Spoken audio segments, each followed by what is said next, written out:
오늘 우리는 마태복음 본문 차례에 따라서 공부하진 않아요. 우리가 지난번에 9장까지 공부했습니다. 10장 차례인데 10장은 잠깐 멈춰두고 8장과 9장에 집중적으로 많이 나온 예수님의 기적 이야기를 좀 정리하고 넘어가도록 하겠습니다. 마태복음에 예수님의 기적으로 보이는 이야기가 8장과 9장에 집중적으로 나와요. 다른 데도 간혹 나오는데 주로 여기 나옵니다. 그건 이제 마태복음 기자가 그렇게 28장까지 전체를 편집하면서 여기 이제 그거를 집중적으로 이야기하고 있습니다. 보십시오. 일단 마태복음 8장, 9장 한번 보실까요?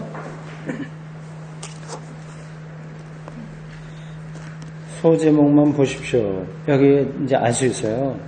8장 1절부터는 나병 환자 이야기 나오죠. 5절부터는 백부장 하인 이야기 연달아 나오죠. 14절에는 베드로 장모 이야기. 이게 다 이제 아픈 사람 치료했다고 하는 이야기입니다. 그 다음 18절부터 조금 뛰어넘어가서 23절에부터 보면 자연 기적이라고 해서 자연 기적, 풍랑을 잔잔하게 했다고 하는 겁니다. 28절부터는 그 유명한 군두 귀신 이야기예요. 근데 여기는 지난번에 말씀드렸듯이 마가복음하고 누가복음에는 이 귀신 들린 자가 한 사람으로 나오는데 이 마태복음에는 두 사람으로 나와요. 좀 재밌죠? 28절에 보십시오. 예수께서 건너편 가다라, 이 지역 이름도 좀 달라요. 누가복음 지난번에 우리 설교 본문으로 삼은 거기에 보면 지역 이름이 뭐죠? 거라사라고 되어 있어요. 지방에 가시면 귀신 들린 자 둘이 여기 나왔어요. 그러니까 마태복음하고 누가나 마가는 좀 요 이야기를 약간 다르게 전하고 있다고 하는 것을 알 수 있습니다. 어쨌든 그 기적 이야기이고 9장에도 마찬가지예요. 계속 그렇게 나옵니다. 중풍병자 이야기부터 시작하고요.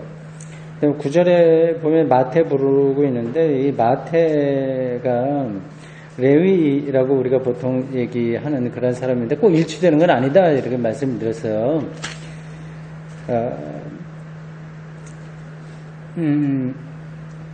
마가복음에 보면은 그게 레위라고 하는 이름으로 나와요.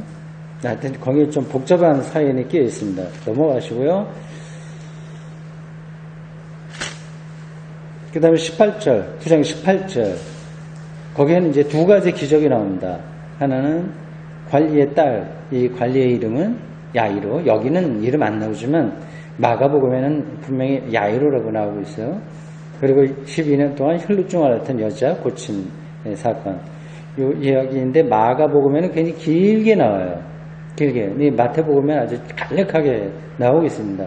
그러니까 이러한 병을 고쳤다거나 죽은 자를 살린다고 하는 이야기에서의 핵심은 그 자체가 아니라 다른 거라고 하는 거예요. 그래서 그 성서 기자들이 그런 걸 적절하게 짧게도 기록하고 길게도 기록하면서 자기가 말하려고 하는 어떤 메시지를 거기에 담고 있습니다.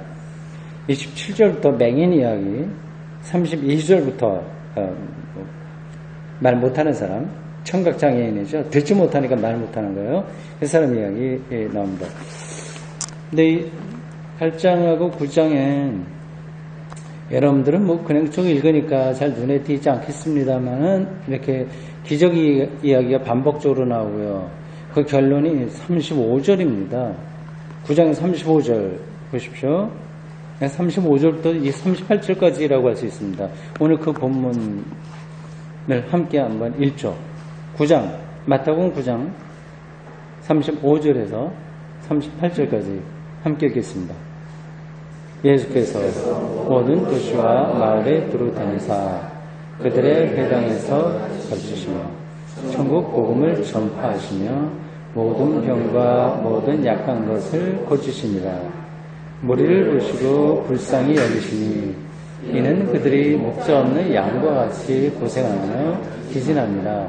이 세자들에게 이르시되 추수할 것은 많되 일꾼이 적으니 그러므로 추수하는 주인에게 청하여 추수할 일꾼들을 보내주소서 하라 하시니라. 아멘. 일전에 제가 예수님이 하신 일을 굳이 이제 영어로 써서 세 가지라고 말씀드린 거 기억하세요? 네. 힐링 하셨고, 그 다음에 티칭 하셨고, 프리칭 하셨다고 말씀드렸죠. 예수님의 공생애 동안에 하신 일을 그렇게 구분할 수 있어요. 네. 고치신 거, 몸을 고치신 거, 그 다음에 가르치신 거, 선포하신 거, 그거예요. 여기 35절에 이제 이렇게 정리되어 있는 내용입니다. 보십시오. 도시와 마을에 두루다니시면서 회당에서 어떻게 하셨다고 그래요? 가르치셨다. 말씀을 잘 가르치셨다고 하는 거고. 두 번째는 천국 복음을 전파했다고 하는데 이건 선포예요. 선포. 프리칭이라고 할 수 있습니다. 그런 모든 병과 약한 것을 고쳤다고 하는 거예요. 이게 이제 예수님이 공생애 때 하신 것을 유형으로 구분할 수 있는 겁니다. 세 가지요. 결국 이제 이러한 것들을 말하기 위해서 8장과 9장에서 마태복음 기자가 기적적인 이야기, 그런 것들을 많이 여기에 모아놓고 있습니다. 자, 그래서 우리가 그동안 그 기적에 대한 이야기를 제가 설교 중에서도 있었고, 성경 공부 중에서도 있어서 그리고 이제 대구선사 아카데미 사이트에도 이제 올렸더니 거기서 논란도 많이 벌어졌어요. 그런 기적, 죽은 자 살리는 이야기, 또 레기온, 군대 귀신 들린 사람 이야기 이런 거 보고 왜 그런 것들을 있는 그대로 사실적인 걸로 말하지 않고 좀 다르게 얘기하냐 그런 논란이 다비아 사이트에도 좀 많이 있었습니다. 그래서 그 문제를 조금 정리하려고 합니다. 제가 참고한 책은, 그 책은 많이 있어요. 그것에 관한 이야기들은요. 다 가져오지는 않았고, 2개만 가져왔습니다. 하나는 여러분들 보시는, 제가 설교할 때 주로 많이 참고하는 국제성서 주석이라고 있어요. 시리즈로 되어 있습니다. 구약신약 전체에서 한 60권인가 70권 정도, 70권 정도 되겠네요. 70권도 더 되겠네. 그러니까 이사야 같은 거는 3개로 나눴고 시편도 몇 번 나눠져 있으니까요. 굉장히 국제적으로 인정을 받는 그러한 성서 주석을 이제 한국신의 연구소에서 세계적으로 유명한 성서 주석만 다 모아서 번역해서 나온 그러한 주석집입니다. 제가 여태까지 본 주석 중에서는 가장 권위가 있는, 권위가 있다고 하는 게 여러분들 어떻게 들리실지 모릅니다만, 주장은 여러 가지로 할 수 있어요. 뭐, 정치에서도 그러잖아요. 완전히 우익에 속한 사람도 있고, 완전히 좌익에 속한 사람도 있고, 쭉, 어떤 쭉, 이렇게 스펙트럼이라고 합니다. 그 흐름이 여러 갈래가 있어요. 나름대로 다 자기 주장을 합니다. 근데 이제, 어떤 것이 가장 건전한, 극우, 중도, 좌파, 이럴 서로 각기 주장이 다르니까, 제 3자가 보고서 어떤 게 정말 가장 바람직하냐 판단하기가 쉽지 않습니다. 그래도 권위 있는 게 어떤 건가 하는 거는 어느 정도 눈에 들어오게 되거든요. 신앙에서도 그렇습니다. 주석도 여러분들이 학자들이 다 공부해서 쓰긴 쓰는데 지금 말씀드린 정치하고 마찬가지로 극우로부터 시작해서 신학적으로 극우가 있어요. 아주 보수적인 그런 쪽에서부터 아주 극좌적인 아주 자유주의적인 그런 신학자들이 있습니다. 그래서 그런 시각으로 성서를 각자 해석을 하는 거예요. 그러니까 가장 보수적이라고 하면 성경을 문자적으로만 무조건 절대화시켜서 따르려고 하는 사람들, 거기서 조금씩 차이가 있죠. 그래서 중간쯤 와서 문자적으로는 믿지 않지만 등등등 몇 가지 그런 갈래들이 있어요. 완전히 극좌로 가게 된다면 성경은 실제적으로 중요하지 않다. 거기서 의미만 찾으면 된다. 라든지 타종교나 별 차이가 없다. 그래서 기독교를 상대화한다거나 구원, 다원주의 이런 데 빠지는 학자들도 있습니다. 굉장히 넓어요. 지금 제가 권위 있다고 하는 거는 그러한 넓은 스펙트럼에서 그래도 중간에 있는 거. 가장 학문적이면서 기독교 신학의 어떤 전체 흐름. 그러니까 바울, 어거스틴, 마틴 루터. 이거 우리가 권위 있다고 얘기하잖아요. 그렇죠? 종교개혁에서 마틴 루터, 칼빈 이런 사람까지 이상하다 말하면 안 되지 않습니까? 개신교에서는 그걸 중심이니까요. 그걸 권위 있다고 얘기하는 겁니다. 그리고 칼바르트, 파넨베르크, 몰트만 이런 사람들이 권위 있는 신학자고 그 이외에 주변적인 신학자들도 많이 있습니다. 근데 어쨌든 요 주석집 이거는 제가 볼 때 가장 그래도 세계적으로 인정받는 그런 주석집입니다. 이 안에 마르코복음 1권이라고 된 거, 요 안에요. 부록으로 그게 나와요. 기적에 의해서.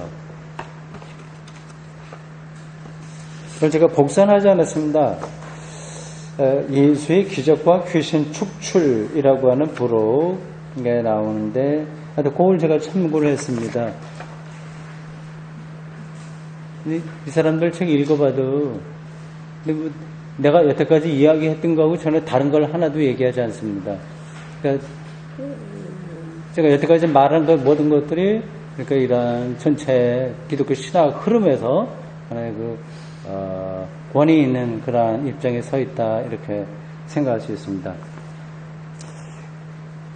근데 이건 좀 어려워요. 이 책 자체가 국제성서 주석 아주 전문적입니다. 그래서 일반 신자들이 읽기는 힘들어요. 그래서 제가 복사해 오지 않았습니다. 두 번째는 조금 알기 쉽게 쓴 책이 있습니다. 이거는 사파도 들어가고 재밌어요. 일반 신자들 대상으로 쓴 책 같아요. 알폰소 바이저라고 하는, 이것도 이제 독일 학자네요. 아마 가톨릭 신학자인 것 같습니다.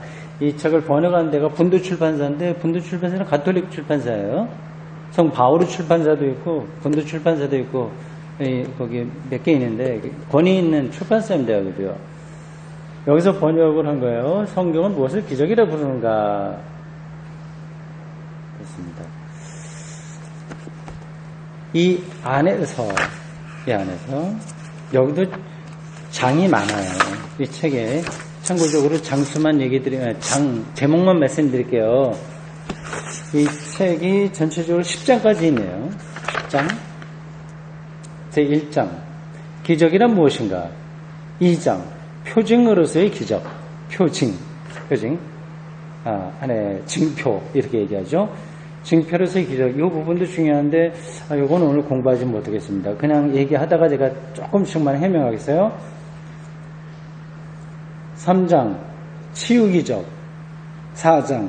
귀신 추방. 5장. 자연기적. 기적에 대한 여러 가지 종류를 조금 하나하나 이렇게 장을 나누어서 설명합니다. 자연기적은 풍랑을 잔잔하게 했다거나 이런 것들을 얘기하는 거예요. 물이 포도주 되게 했다거나 그런 것들입니다. 그러니까 기적도 여러 가지 종류가 있는 거예요. 이렇게 첫 번째 종류가 치유, 고치는 거죠. 병 고치는 거예요. 두 번째 기적이 귀신, 추방, 이거요.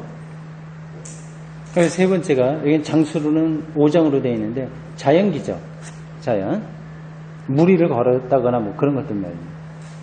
그 다음에 제6장, 죽은 자의 소생, 죽은 자를 살리는 거예요. 제7장, 동반기적, 이거는 별로 그렇게 중요한 건 아닙니다. 예수님이 십자가에 달려 돌아가셨을 때 무덤이 열리고 그런 부분들이 있잖아요. 동반기적이라고 이렇게 이름을 붙이네요. 그런 게 있다고 하는 겁니다. 8장 성서 외의 기적 사화들에 대한 평가. 그러니까 성경 말고도 다른데 비슷한 것들이 있을까요? 없을까요? 네, 많이 있습니다. 그런 것들에 대한 평가. 9장 예수의 기적과 그리스도의 부활. 그러니까 예수님의 행하신 기적하고 부활은 같을까요? 다를까요? 다르다고 하는 겁니다. 그러니까 부활에 대한 경험에 의해서 이제 예수님의 공생애에 일어났던 일들을 기적적인 거로 묘사한 거지, 이 두 가지를 같은 차원에서 보면 안 된다. 그 얘기입니다. 10장. 중요한 기적 사화들. 뭐 전문적인 거네. 요거는 뭐 제가 언급할 필요도 없습니다. 그래도 참고적으로 그 10장에 중요한 기적 사화들 이렇게 하면서 그 안에 들어가서 몇 단원을 또 나눠요. 첫 번째는 에피다우로스에서의 치유 기적에 관한 비문들. 두 번째, 티투스 라티니우스에게 일어난 징벌 기적과 치유 기적. 세 번째, 마술에 의한 치유. 네 번째, 이집트 벤트르시 석비의 비문. 다섯 번째, 유대교의 기적 사화들. 여섯 번째, 교조들의 기적. 교조는 이제 교부들. 그러니까 초기 기독교에서도 이런 기적들이 많이 일어난 거로 알려져 있습니다. 예수님의 제자들도 뭐 그런 일도 하고, 바울도 뭐 그런 비슷한 일들을 하고요. 교부들에게서도 그런 일들이 많이 있어요. 사실 최근에도 그런 일 많이 일어난 거는 여러분 들으실 거예요. 마리아 기적은 많이 일어납니다. 가톨릭에서는. 지금도. 그래서 가톨릭에서는 성인이 되려면 그 사람이 살았을 땐가 죽었을 땐가 해서 기적이 3가지 이상 일어나야만 성인으로 이렇게 수황을 받고 추대가 되고 그 사람의 이름을 영세받을 때 따올 수가 있습니다. 그래서 마다 데레사, 이 사람도 아마 성인 걸로 들어갔었겠죠? 그 사람에게 어떤 기적이 있었느냐 하는 거를 뭐 이렇게 저렇게 많이 이야기하고 있습니다.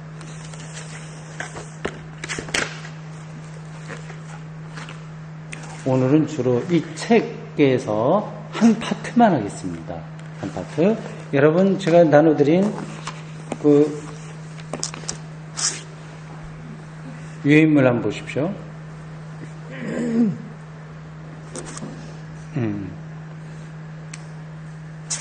여기 제 1장의 4번입니다.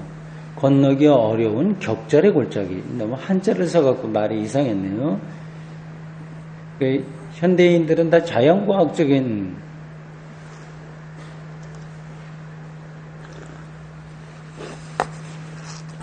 생각을 하면서 살고 있지 않습니까?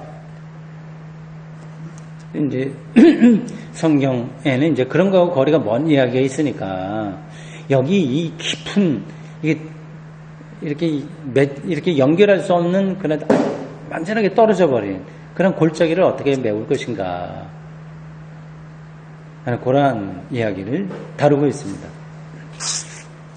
시간 되는 데까지 제가 이 내용을 여러분들에게 설명하도록 하겠습니다. 잘 보세요. 충분하게 설명되지 않은 것, 뛰어넘는 부분들이 있을 텐데 그건 집에 가서도 보시기 바랍니다. 그림도 그리면서 재밌게 설명하고 있어요.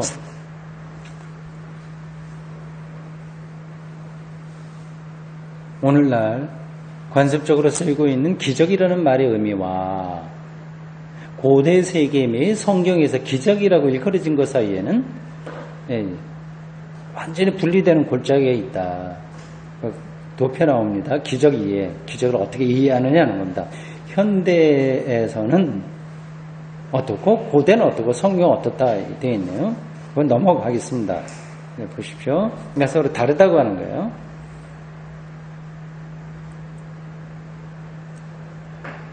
이런 격절의 거리는 무엇보다도 먼저 세계상의 변천으로 말미암아 생겼다는 것을 앞에서 살펴봤다. 세계상이 달라지는 거야. 옛날에는 귀신이 이게 아주 일반적인 거니까.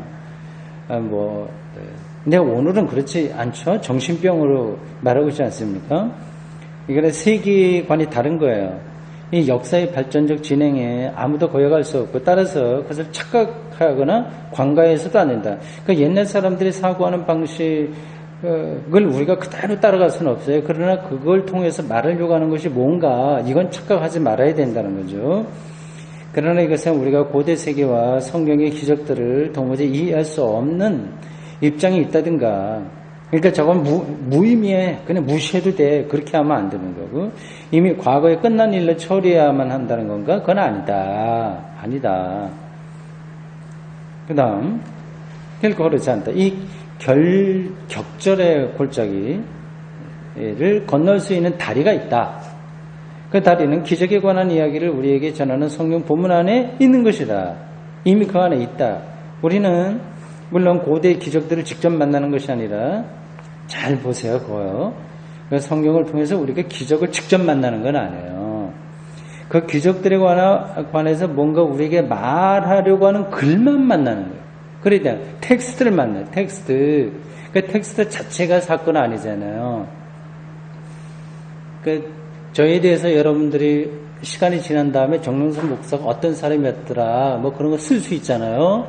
근데 그게 그 글 자체가 저는 아니잖아요. 저에 대한 경험을 여러분들이 글로 쓰는 거기 때문에 나중에 저를 모르는 사람이 그 글만 읽고 이해하려면 그러면 뭐 김집사가 어떤 뜻으로 이걸 썼다라고 하는 거를 전제해야지. 그리고 그 사람의 학식이라든지 세계 경험이나 이런 것들을 잘 알고서 그 텍스트를 해야지. 그거 없이는 이제 이해하기가 곤란한 거잖아요. 그렇습니다. 이 지극히 자명한 인식이 지극히 자명하다고 하는 거예요. 인식이 아주 상식적인 건데 한국 교신자들에게는 이런 아주 기초적인 게 조금 잘 소기가 안 돼서 오해하는 경우가 좀 생깁니다. 인식이 자명한 인식이 충분히 고려되지 않은 경우가 자주 있었다. 독일에서도 그런가 봐요. 그러나 이 기본적인 인식은 중요하고 그 영향도 크다. 텍스트를 보는 거지 사건 기적 자체를 보는 게 아니라고 하는 거죠. 성경의 기적들도 우리는 옛날 사람들이 거기에 관해 이야기하고 기술한 그 표현 양식을 통해서만 대하게 됩니다. 그러니까 글을 쓰는 양식이 있는 거예요. 무릇 인간이 서술하는 글이나 이야기는 의사 전달의 한 가지 방법인 것처럼 기적에 관한 글도 역시 그렇다. 기적 사화에서도 사화라고 하는 말은 뭐 설화 이런 뜻이고요. 그냥 이야기 그렇게 생각하셔도 됩니다. 가톨릭에서는 사화라고 얘기하고 개신교에서는 보통 설화 이렇게 신학적인 용어로 써요. 기적 설화, 기적 사화에서도 어떤 사람이 전하는 사람이 있는 거예요. 뭔가 그 내용을 어떤 사람에게 듣는 사람에게 전달하는 것이다. 뭐를 통해서? 뭐를 통해서요? 글을 통해서. 텍스트예요. 글을 통해서. 이야기를 듣는 사람은 이야기를 하는 사람이 자기에게 무엇을 전달하는지 이해하려면 그 내용과 말하는 의도가 중요해요. 내용과 의도를 알아야 돼요. 말한 거 의도. 그 다음 쪽으로 가보세요. 이제 그게 어떤 뜻인가 뒤에 설명하겠습니다. 그 다음 쪽 하나 넘기세요. 한 장 뒤로.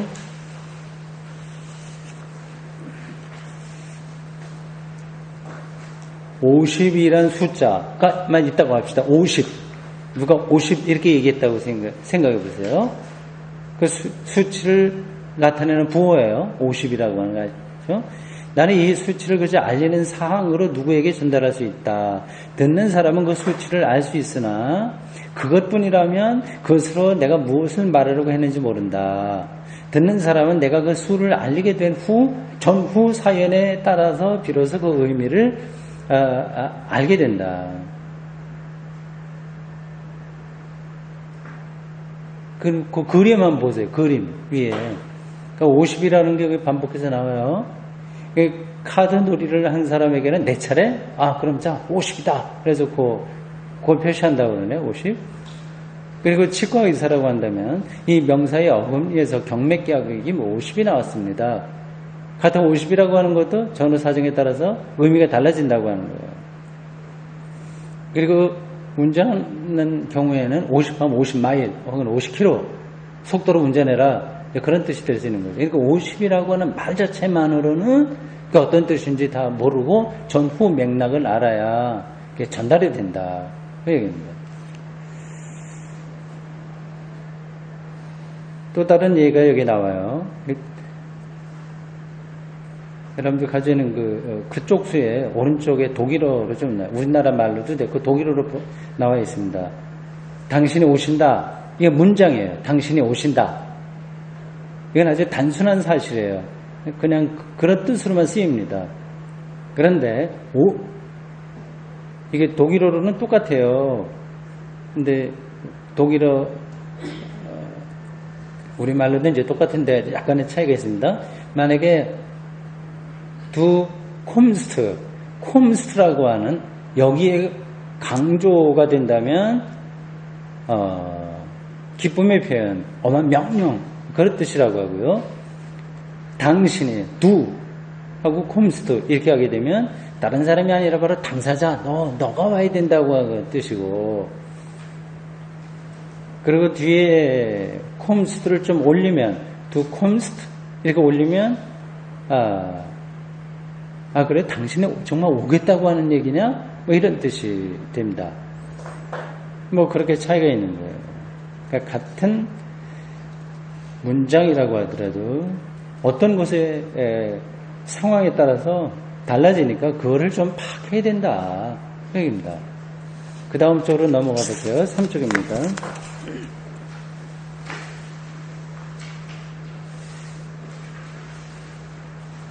이제까지 대충 말한 전제 조건들은 성서의 본문 예컨대 기적 사화들을 이해하는 경우에도 유의하지 않으면 안 된다. 예. 지금까지 대충 말한 전제 조건들이 뭔지는 아시겠죠? 좀 앞에서 짚은 거예요. 예. 이거는 기적 사건 자체가 아니라 기적 사건에 대한 말이에요. 그 설명인 거예요. 그리고 그 문장이라고 하는 것은 전후 맥락에 따라서 뜻이 달라지니까 그 맥락을 알아야 된다. 그 얘기입니다. 이거는 그러니까 일반 문장에서만이 아니라 성경에서도 똑같다. 그리고 기적을 이해하는 데서도 똑같이 적용된다. 그 뜻입니다.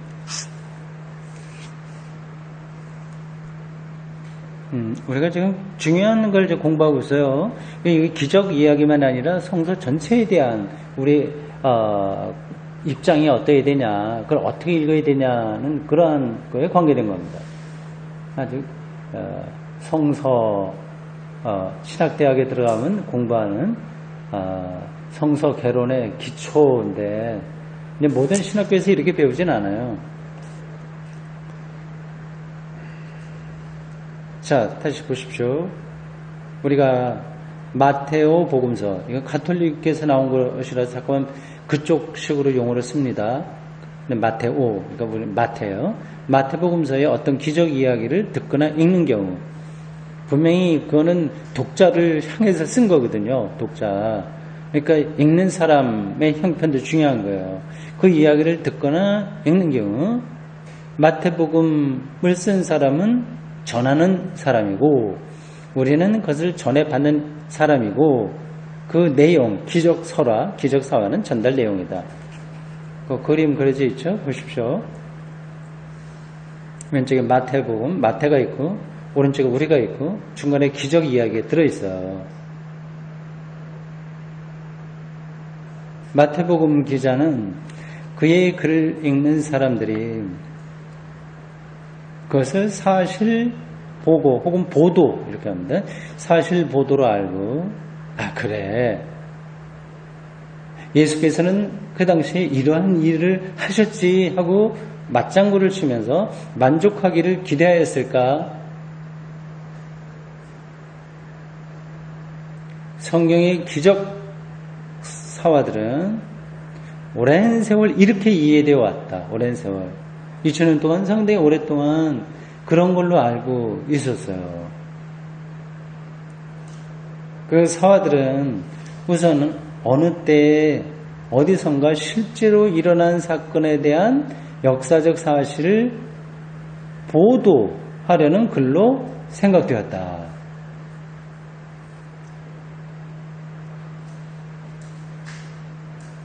그것을 듣거나 읽는 사람은 거의 외골스러워. 그걸 동의하거나 아니면 거부한 난 그걸 믿지 못해 이렇게 반응을 보이곤 했다. 많이 그렇죠. 교회 안 되는 사람들이야 뭐 오랫동안 너희들 터무니없는 이야기 하고 있는데 그래서 뭐 이렇게 거부했죠. 그리고 교회 다니는 사람들이 이거 무조건 믿어야 돼 이렇게 하고요. 이러한 이해 방법. 그러니까 그거를 정말 그대로 있었던 거야. 그렇게 막 거기서 매달리거나 말도 안 되는 소리 하는구나 이렇게 거부하는 거. 이런 것들이 얼마나 불충분한가는 조금만 숙고해도 알 수 있다. 조금만 생각해봐도 알 수 있다.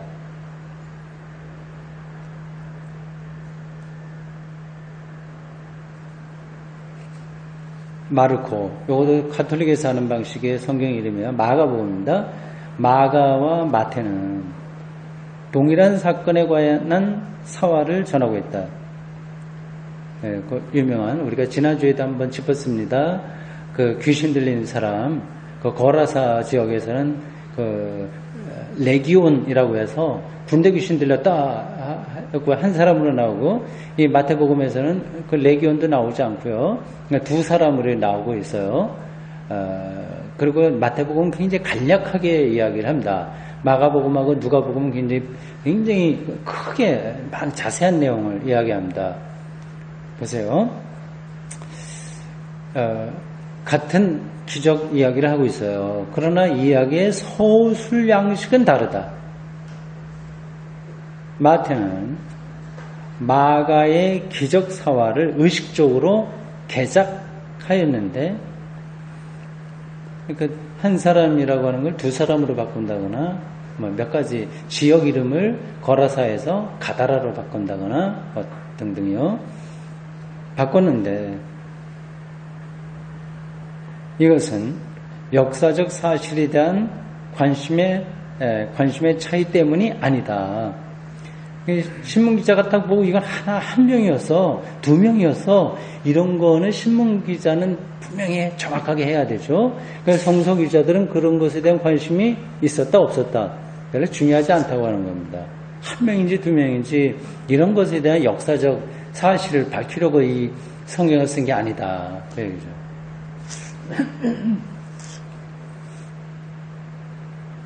아마 그는, 성서기자는 단순히 역사적 사실을, 그러니까 객관적이라고 말해도 좋아요. 역사적이라고 하는 것은 역사적 혹은 객관적 사실을 알리기보다는 다른 것을 전하려는 의도를 가졌을 것이다.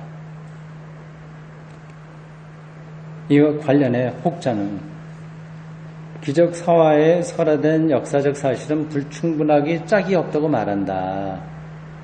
사실 우리는 어떤 사람이 이제 그렇게 좀 부실하다 그렇게 말하는 거예요. 그런 부분이 있긴 있습니다. 사실 우리는 인물이나 장소의 이름을 거의 들을 수 없고, 날짜나 혹은 사건의 정확한 경위를 알리는 자세한 이야기도 들을 수 없다. 그런 게 별로 나오지 않아요. 자세하게 그런 걸 얘기하지 않습니다. 그러니까 과거의 고로한 관점에서는 왜 예수께서는 그런 독특한 일을 하셨는가, 그리고 왜 그런 일이 오늘날에는 일어나지 않는가 하는 질문에 대답할 수 없는 것이다. 옛날에는 그걸 그냥 역사에서 사실로만 그냥 얘기해버렸으니까, 그럼 왜 그런 일들이 안 일어나? 왜 그런 걸 이상하게 그런 일을 하셨을까에 대한 질문에 대해서 대답하기 어려운 거죠.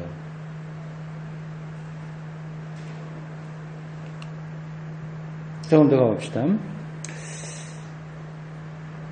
그러나 성서 저자들이 그들의 글로 우선 과거의 사건들을 알리려 한 것이 아니라, 무엇보다도 철두철미 현재와 미래의 어떤 중요한 일에 대한 이게 핵심이에요.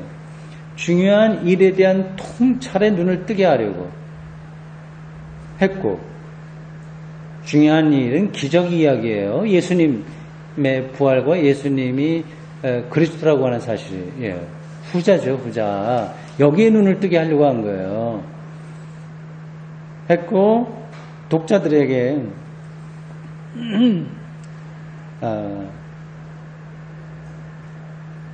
단지 사실을 알아듣고 동의하기를 기대한 것이 아니라, 직접 동참하려는 노력을 바랐다면 어떻게 될까? 여기서 현재와의 미래 일에 대한 통찰에 눈을 뜬다는 것은 성서 저자들의 글이 단지 과거에 병자들을 고쳐주신 데 그치지 않고 부활하신 주님으로서 살아계시며 오늘날도 구원의 은혜를 베푸시고 언젠가는 인간의 모든 괴로움이 구제받도록 배려하시는 분 예수에 관해 이야기한다는 것을 깨닫게 됨을 의미한다. 그것을 깨달으면 나는 이미 중립적이고 객관적인 입장을 취할 수 없고 나의 태도를 분명히 하지 않으면 안 된다. 그러니까 그 귀신 축출하는 이야기 설교할 때도 제가 그런 말씀을 들었을 거예요.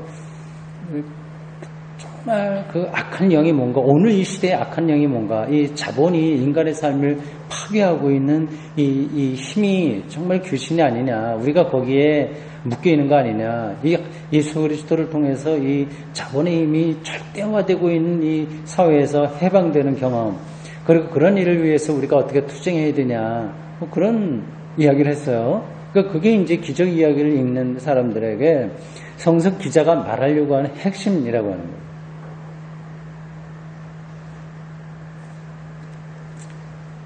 그러니까 한 인물 예수에 대하여, 또한 그분이 나 자신 및 다른 사람들의 운명과 관련해서 나에게 환기시키는 희망에 관해서 천부의 결단을 내리도록 요구되는 것이다.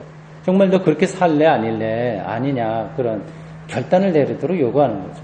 그러니까 귀신 내쫓아서 이런 호기심 천국이 아니라 오늘의 이 악한 영에 대한 통찰, 그리고 예수만이 그 축비, 우리의 삶을 파괴하는 악한 힘으로부터 해방시킨다고 하는 그 통찰, 그 희망, 그 앞에 서는 거죠. 바로 내가 나에 관해, 또는 나의 장래와 내 동포의 장래에 관해 어떻게 생각하는가, 나는 거기에 걸맞게 나의 행동과 태도를 어떻게 바르게 해야 하는가 하는 물음이 나 자신에게 던져지는 것이다. 그 기적에 대한 이야기를 읽으면서 그런 통찰을 얻게 되는 거죠. 요컨대 동참하는 믿음의 반응, 그 축기라든지 고치는 이야기, 살리는 이야기에 거기에서 내가 동참한다고 하는 그 반응이 기대된다고 하겠다. 여기서 동참한다는 것은 다른 사람들을 위해, 또한 더 나은 장래를 위해 혼신의 노력을 기울인다고 하는 것을 의미한다. 그 밑에 그림 한번 보세요. 무슨 그림이죠? 거기에 그림 바로 있는, 네, 장애인들이 전시회 이렇게 가서 보고 있는 그림입니다. 그러니까 이런 장애로 산다고 하는 것은 삶이 파괴되는 거잖아요. 예수님 당시에도 장애인들 많이 있었는데, 예수님에게서 그런 능력이 나오는 것을 읽는 독자들은, 성서를 읽는 사람들은 오늘의 삶에서 내가 어떻게 그런 일에 참여하냐고 하는 그런 요청을 받고 거기에 동참하는 결단을 하게 된다, 그런 말씀이죠. 의사면 의사대로, 사회에 봉사하는 사람 사회에 봉사하는 대로 오늘의 시각에 따라서 자기가 이러한 일에 참여하는 거죠. 자, 이제 두 쪽 남았습니다. 두 개 남았습니다. 신약 성경 전반에 걸쳐서 그 본문들이 이러한 전달 지향을 갖고 있다는 것은, 밑줄 쳐놨다가 다시 또 읽어보세요. 이 기적에 대한 이야기만이 아닙니다. 신약 성경 전반이에요. 그거는 거기 본문들이 뭘 전달할 때에는 방향이 있어요. 목표가 있어요.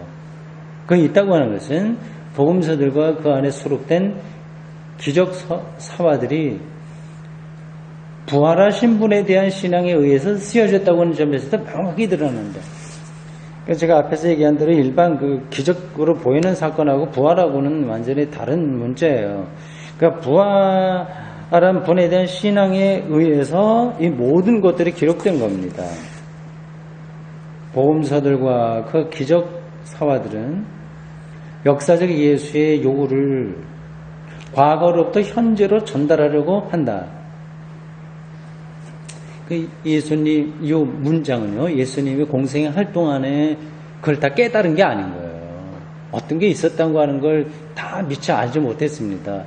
나중에 부활한 예수를 경험하고 그 부활의 조명으로 예수님의 사건들을 해석해서 예수가 그리스도라고 하는 사실을 사람들에게 알리려고 했던 게 신약 성경이죠. 복음서입니다. 복음서들과 그 기적 사화들은 역사적 예수의 요구를 과거로부터 현재로 전달하고자 한다. 이것도 나중에 또 생각해 보세요. 신학적으로 깊이 있는 이야기입니다. 그것은 그리스도를 과거뿐만 아니라 현재와 미래에도 구원의 은혜를 베푸시는 분으로 선포한다. 그분 구원의 현재성은 사람이 믿음을 가지고 복음 말씀에 마음을 열며 완전히 우리의 삶이 달라지는 거죠.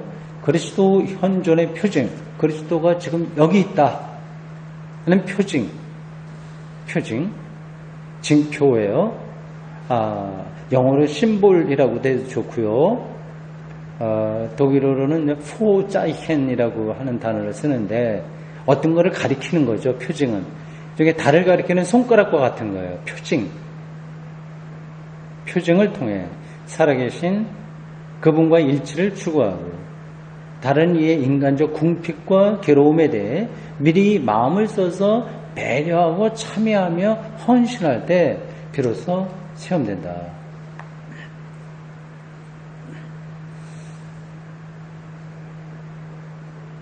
이건 구약 성서도 똑같다고 얘기를 하고 있습니다. 그 밑으로 내려오세요. 그건 지나가겠습니다. 그 읽은 그 부분의 맨 밑에서 셋째 줄입니다.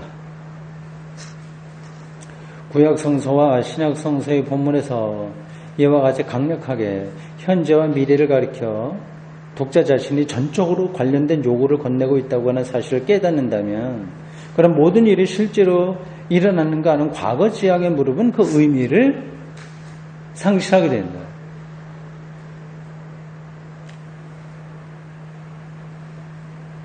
그러니까 모세가 여기 홍해 갈랐을 때 이게 사실이냐 아니냐 이거는 의미를 상실하게 된다는 겁니다.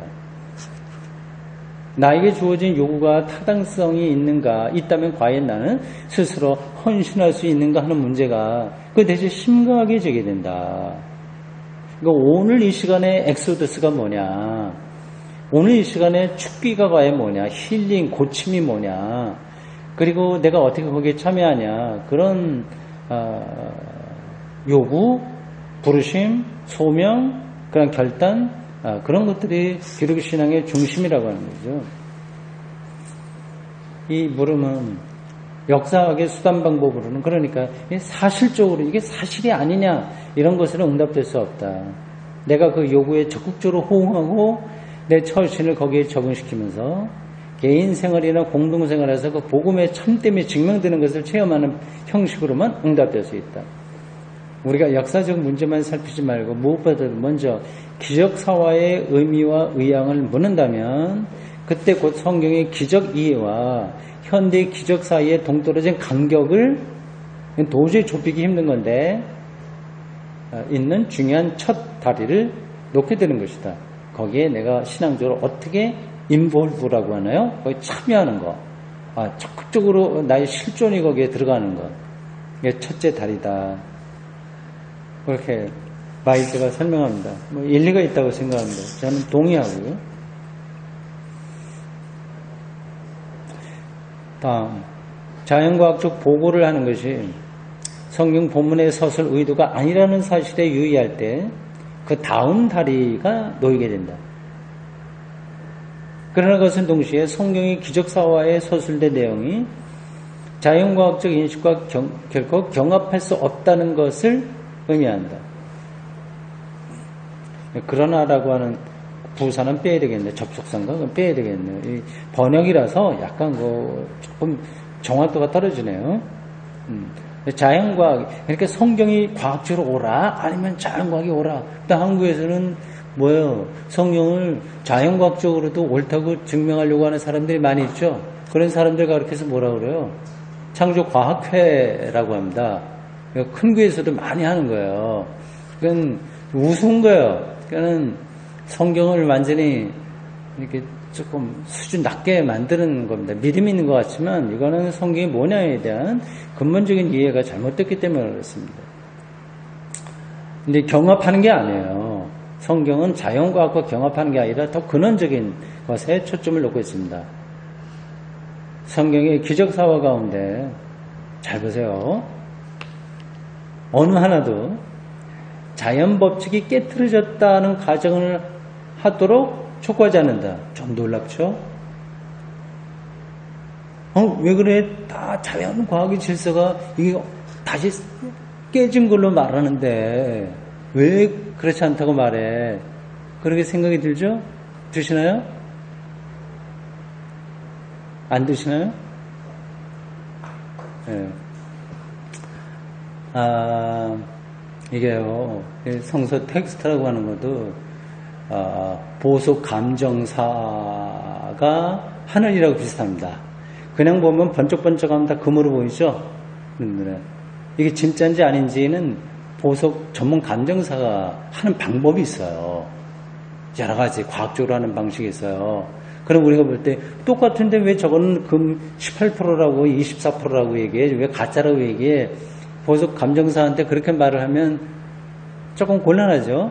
어떻게 검사하는 겁니까? 이제 물어서 알고 이제 이렇게 하면서 보석 감정사가 도장이 찍혔으니까 나 진짜로 알고 산다 이렇게 합니다. 일반적으로는 우리가 다 보석 감정 전문가가 될 수 없기 때문에.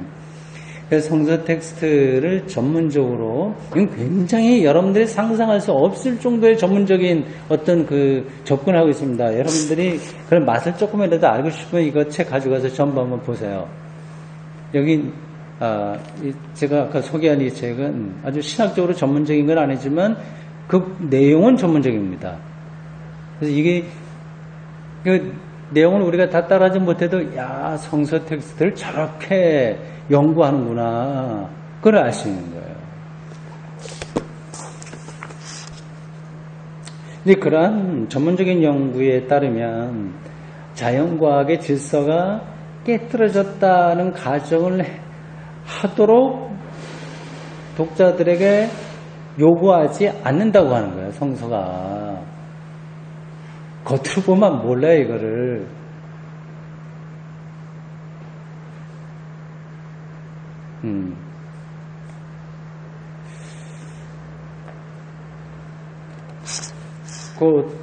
넘어갑시다. 그거는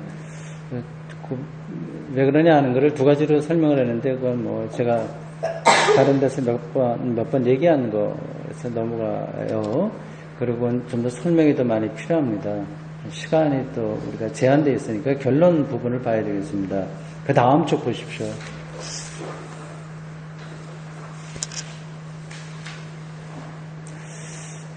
중간요. 왼쪽의 중간. 우리의 현대적 기적 이해와 자연과학적인 입장이죠. 성경이 증언하는 기적 사이에 가려놓인 이 완전히 둘을 붙일 수 없는 그런 골짜기, 아주 깊고 엄청난 골짜기를 건너는 다리는 다음의 세 가지의 통찰이다. 그걸 뚫어봐야 된다. 얘기합니다. 세 가지. 이게 결론이라고 할 수 있습니다. 첫째, 우리는 기적 자체를 만나는 것이 아니라 기적에 관해 이야기하는 성경 본문만을 언제나 대한다는 통찰이다. 두 번째, 성경의 기적 사화는 첫째로 역사적 사실을 이야기하는 데 관심을 가진 것이 아니라 몇 날 몇 시에 뭐가 어떻게 되고 뭐 불가역적인 방식으로 뭐 등등 그런 자연과학적이거나 역사적 그런 사회과학적으로 어떤 것을 이야기하려고 하는데 관심이 있는 게 아니라 무엇보다도 과거에 일어난 사건에 의해서 현재와 미래에도 전개되는 하나님의 구원 행위에 눈을 뜨게 하고 그럼으로써 직접 거기에 동참케 하려 한다는 통찰. 세 번째, 성경의 기적사화는 자연과학적 서술을 하는데 관심이 있는 것이 아니라 하나님이 구원의 은혜를 베푸신다는 사실과 그 방법을 증언한다는 통찰입니다. 세 가지예요. 뭐 앞에서 쭉 보았던 그런 거를 다시 한번 정리한 겁니다. 저는 이 세 가지 바이처가 말한 것이 옳다고 봐요.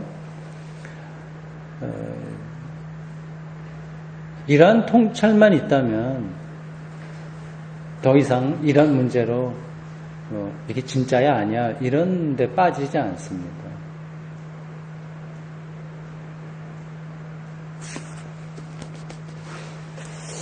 마지막으로 제가 이 책에서 한 군데 한번 읽으려고 좀 준비한 부분이 있어서 잠깐 좀 보겠어요.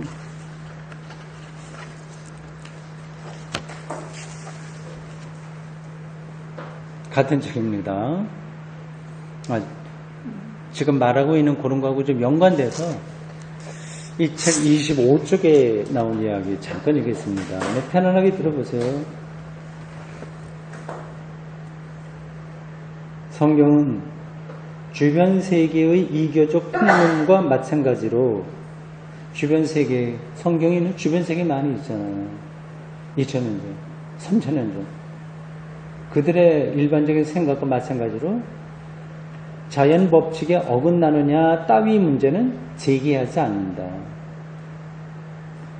그들은 근대적인 자연 법칙성에 관한 개념을 몰랐으니 만유인력이라든지 불가역적인 물리학의 원칙이나 빛의 속도나 그리고 지동설 전혀 그런 거 몰랐습니다. 그런 것을 몰랐지만 그런 것에 대해서는 아예 문제를 제기할 수 없었던 것이다. 고대 사람들에게는. 한편 성경은 모든 사건을 하나님의 활동 및 보살핌의 접근과 관련시켜서 관찰한다. 그러니까 오늘 천둥 번개 쳤잖아요. 이제 그런 것도 다 하나님의 보살핌과 연관해서 생각해 보려고 했던 거예요. 근데 그 중에서는 잘못된 것도 있고 옳은 것도 있고 좀 그렇습니다.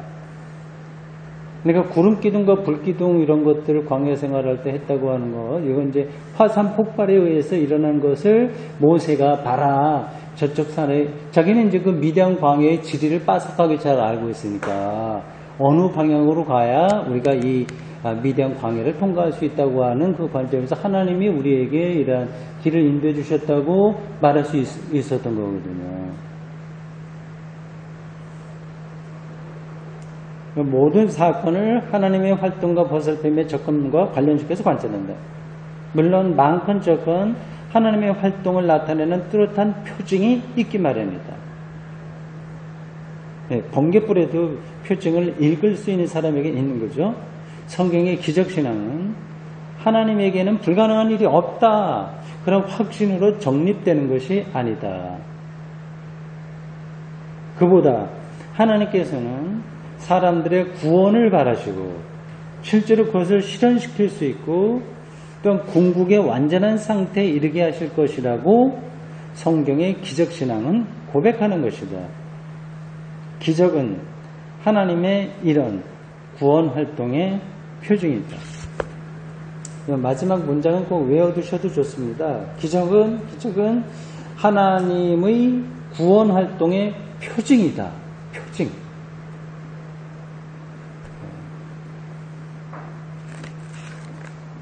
네, 시간이 지났네요. 30분 넘었네요. 일단 마치고 그 다음에 좀 토론하고 질문응답 받고 차 마시면서 그렇게 하도록 하겠습니다. 예, 기도하겠습니다. 주님, 오늘 저희들 한국교회의 일종의 아킬레스건이라고 이렇게 생각되는 기적에 대한 신학자의 설명을 들었습니다. 우리가 다 따라가지는 못하지만 중요한 관점을 저희들이 배웠습니다. 기적이 단순히 호기심 천국으로 혹은 자연과학에 어긋나더라도 무조건 될 수밖에 없다는 그러한 차원이 아니라 하나님이 모든 인간을 향해서 행하시는 구원 행위에 대한 징표라는 사실을 기억합니다. 이렇게 세밀한 영적 통찰로 우리가 하나님과의 관계, 또 하나님이 우리에게 내려주시는 그 은혜에 깊이 들어가도록 인도해 주십시오. 예수님 이름으로 기도합니다. 아멘.